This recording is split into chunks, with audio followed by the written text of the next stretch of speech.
Okay, now I'll show how to tie the rope to a secure spot on the roof. Okay, first thing, I'm going to make a knot here. It looks like the number 8. I'll show you how to do it. Okay, you take the end of the rope, you go around like this. 1, and again 2, and then you stick it inside.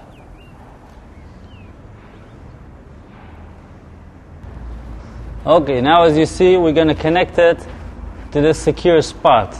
This is our knot. Now I'm taking the end of the rope. I'll put it through here.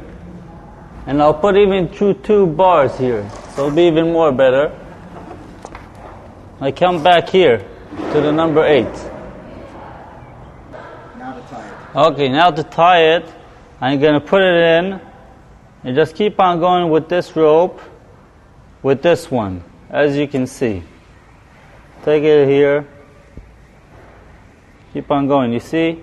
I keep on going with this. Okay, I'm following the rope, as you see.